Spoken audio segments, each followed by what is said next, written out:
Hey everyone, welcome back to the channel. We've got a massive video today. We're going to be showing you all of the things from the FIFA 22 career mode deep dive. We're going to have the cutscenes, we're going to break it down, all of that. I'm not going to waste any time. I know you guys want to see the cutscenes, so I'll show all of them now without any commentary or anything, and then we'll get into it.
Right, so now you guys have had the chance to see all of the cutscenes. We're going to have a little talk about them, break them down a bit more, answer some questions people might have had from seeing them, because there is some important details in here, some important stuff for all of the cutscenes you've seen about how they work and stuff like that. So we'll do it in the order that I've shown you all the cutscenes. So we're going to start with the create a club kind of stuff, which, by the way, looks very similar to pro clubs. And also then we'll go into play career, and we'll go into the negotiations and tifos and stuff like that. So you can literally put your team in any league. They can be any racings you saw earlier. They can be young, old, whatever. You can do all of that. And you can put them in whatever league you want, because there's a replace team thing and you just pick where you want them. So I probably would like to start in League 2 and stuff like that. There's been some rumours that the National League is in the game, some rumours that it's definitely not. We don't know yet. There's sources going both ways on that. We'll just have to wait and see. Yeah, the number of teams participating in your league is going to stay the same, while the team you replace goes into the rest of the world, so they can still appear in the Champions League if it's a European team and stuff like that. Right, so stadium customisation, it's only the generic stadiums that you can go for, so it isn't going to have Wembley and it's not going to have Old Trafford or anything like that. It's going to be the ones like Forest Park Stadium and Ivy Lane and stuff like that, but you can make them your own, you can customise them. I'm not sure if you can change your stadium. Like, say you start in League 2 with like Barrow, and then you want to start with like Ivy Lane, and then you get to the Premier League and you want to change it to like one of the big stadiums like Stadio Olimpico or something like that. Not sure how that works. I think you can do that. We'll just have to wait and see, because they did say it was upgradable and stuff like that. I think, like, I know it sounds a bit weird making it like Dream League Soccer. If any of you have played that, one of them games where you upgrade your stadium gradually, I think would have been better. You also get to do your atmosphere and everything like that. You get to have your own goal. You get to have your own goal sounds, things like that. So there is quite a lot you can do there. One of the main bits of Create Club is obviously the team that you get and stuff like that. I already spoke, of course, about the ratings, the young and old and stuff like that. But the board expectations do look pretty good. I don't know if you can go into detail on them or not, if you can make it advanced. But the players you get, it's unclear at the moment whether you can customise them or not, whether you can like pick your own players, maybe put your friends in a team, put your Sunday League team in the game or something like that. We'll just have to wait and see for that. Not actually too sure how that's going to work, but I think you will be able to. I've got a feeling you will, where there's like the edit player and stuff like that. I reckon you'll be able to, like you can in pro clubs, where you can change what all the players look like in your club. I don't see why they wouldn't do that, because it's quite easy to change over. And nationalities is a thing that people have wondered about, like, will my whole squad be English if I go into League 2? They've taken real world data on how many players there are of each nationality in a league. So 7% of the Premier League is French. So if you start in the Premier League, you have a 7% chance that you have a French player in each position. So like, it keeps kind of like the things the same. So there'll be a lot of English players, maybe quite a few French, Italian, Spanish, and then for some nations maybe there'll be like one or two. So maybe there'll be like 2 Mexican players, or like 1 American or something like that, to try and keep it consistent, which I do agree with. I think that's a pretty good idea. So going into a little bit more depth on the squad expectations as well, there's quite a lot of stuff you can do there. You see there's different things depending on what kind of club you are. If you're a small club, it might be to stay up. If you're a medium club, it might be just trying to build your position year on year. If you're a big club, it might be you have to win the title or you're gone and stuff like that. And that is pretty interesting. You can play about with a lot of scenarios there. I do like that. And apparently there's so many tweaks you can do. There's the domestic and continental stuff, obviously. And it says you might have, for example, if you're a smaller club, you might have stay up for this season, but it'll have you a long-term objective of getting European football in 3 years or something like that, which is pretty good. It's going to make people think more about when they're buying players, like, will this player be good enough for me in 3 years and things like that. So I do like that. And moving on, you saw the intro for it. They're coming on as a sub for player career mode. I don't know why this wasn't a thing earlier. I've always wondered it. It makes sense for you to like make your debut coming off the bench, Alex Hunter style, you know.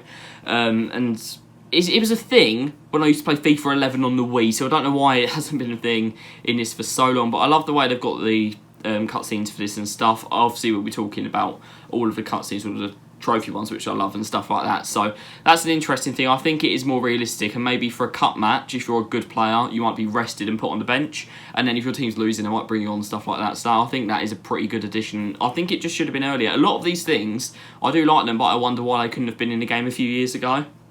So moving on to something that wasn't really explained too well by the pitch and stuff like that, is a manager rating system, and that's your manager's belief in you, apparently. That's how much he wants you to play and thinks you're going to be a solid starter and stuff like that. So you'll always start as a bench player, whichever club you're at, and you'll have to try and prove yourself. But if you complete your objectives, your match day objectives, then you are going to get closer to the starting 11. And if you fail, then you'll fail to do, and then you'll start going down and stuff like that. So apparently the requirements to make the starting 11 are based on the quality of the squad. So at a top club, you've got little room for failure, it says. But if you're at a lower league one, they might allow you a few mistakes or whatever. So there's 3 factors that affect these match objectives. One of them is the position you're playing in. So if you're a striker, it's going to be scoring goals and stuff like that. But also, they've kind of worked on how they shoehorn you into it if you don't have your position in the formation they're using. So say your team's playing in a 4-3-1-2 and you're a left winger, you're not going to be able to play in your natural positions.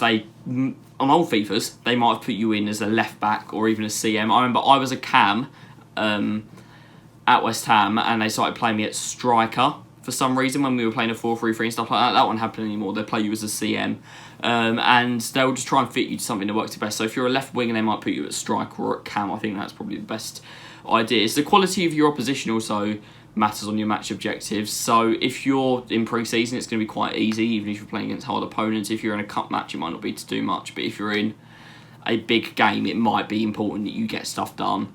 And also, the formation of the opposition and your formation and the tactics go towards it as well. So if you're a lone striker, say you're playing in a 4-5-1, up against maybe like 4-3-3 or something like that. It might be to try and link people into play, maybe win headers, hold up the play, like keep the ball in your opposition half and stuff like that. Say you're playing for like Burnley, it might be keep the ball in your opposition half while we're 1-0 up or something like that. So it is really good. I really enjoy that idea. I think that gives it a lot more personality, which is what EA wanted, so pretty excited about that. Moving on to the growth system, it does look kind of similar to Pro Clubs. It's mainly based around getting XP from playing matches, and you get like skill points for that. So when you do training drills, that's still going to be a thing. You do get a big boost of XP for the first time you do it.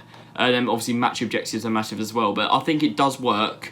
Along with the skill tree, which you're going to see now quite similar to Pro Clubs. I do think this was upgraded in Pro Clubs and went, you know what, we might as well put it in Play Career, which they should have done ages ago, I'll be honest. Everyone's wondered why they didn't have the skill tree, but here it is, and it's not groundbreaking, it's good it's there, but I just think it's another feature that should have been there a long time ago, but I'm not going to complain about it because I am pretty excited. Now, something strange that I wasn't expecting from this was perks. Another exciting addition to player growth is apparently, and I do kind of like it. I'm not sure how I feel about it yet, so there is 16 perks altogether, I believe. So there's attacking perks like Distant Shooter, which means that you can shoot from further range. One-time shot, which increases your first time shooting, stuff like that. Set piece beacon, which means that people will pass towards you from set pieces. I like that one. Clutch finisher, which means in the last 15 minutes of games your finishing gets better. Hot streak, which grants you finesse shot, and that was OP. Grants you finesse shot, power header, and increases your weak foot. And then quick reply, which means that you get an upgrade after your team has conceded a goal. Some of these I like, some of these I think are a bit broken. There's chance creation ones as well, like assisting, skills dribbler, set piece specialist, which I think is quite a good one because a lot of people, including me, do like that. Tireless runner, which is second wind and solid player, which is for the industrial CDM kind of players. And there's defensive ones if you want to be a centre back.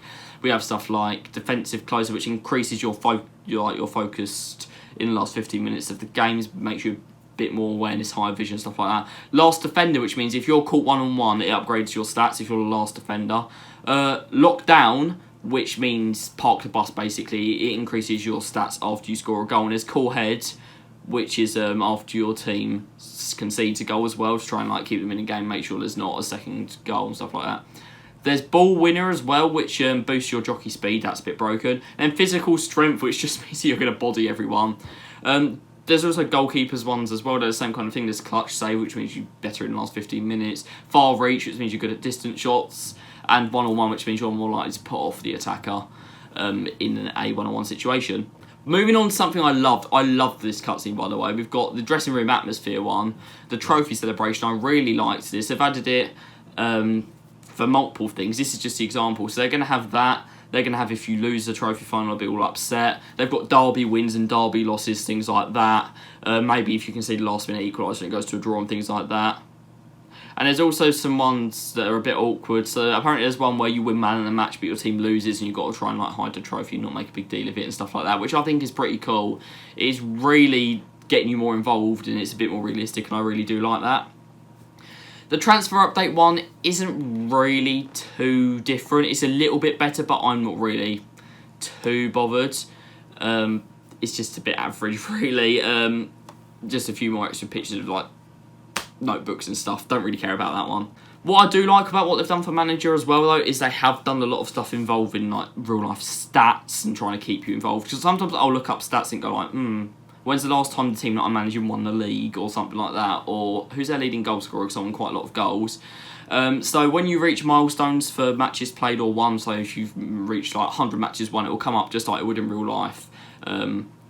And also you get stuff like Manager of the Month, you get a cutscene, you get some stuff pointing out when your youth players have done particularly well, and it does do countdowns for goal scoring records and stuff like that, and it shows projections if you're going to reach it in a better way than FIFA 21 did, but they introduced it then, it was decent. But I saw one thing about Adam Ider maybe breaking the goal record and I didn't see it again. Even when he broke it, I didn't see them talk about it again, so I do think that's good. That might maybe change your tactics. You might go, Isaac is 2 goals away from breaking the legal record, let's make sure we give the ball to him and stuff like that, which I think is quite good. They've also spoke about the commentator talking about you, maybe to the co-commentator, apparently bantering about you being on loan and stuff like that. I don't really know. Apparently there's a new cinematic where you get a managerial job and meet the owners and stuff like that, which will be interesting. Also, player reveals are a thing now, so there'll be some player reveals if you sign a marquee player where they actually go to the stadium and show them off, like of course they did in the past with Ronaldo and Bale and players like that. So that is good, I do like that. And to finish off, we have got a little thing on dynamic tifos, which means your player could be a tifo, which is pretty interesting, because apparently for FIFA 21 it had to be like a picture file, it had to be a bit of fan art to be a tifo, so that wasn't the best. But now you can have a tifo of your own player. I'm guessing this will be in pro clubs as well, which is pretty cool. Also, one last thing you can do, there's a little footnote at the bottom. Everyone expected this, it had basically been confirmed already, the Conference League is going to be in the game, which is good. Like, if you're playing in a small league and you finish like third, you still get European football. That is a pretty interesting thing, so I do like the addition of that. Also, if you're a big team you just miss out, you do have like the kind of insult of playing in that league, and also it could be good for youth players as well. So there's a lot of things to think about with that are pretty good. But that's all for this one, guys. I hope you enjoyed it. Let me know what you thought in the comments. Let me know what you thought of all the new features if you're really hyped for FIFA. The beta is going to be like next week. It's really close, so really excited for that. Also, Love Me Again's on the soundtrack of FIFA 22. I don't know why, but I did hear that from a reliable source, so that is a massive bit of info too. Hopefully I will see you soon for another video, guys, but until then, goodbye.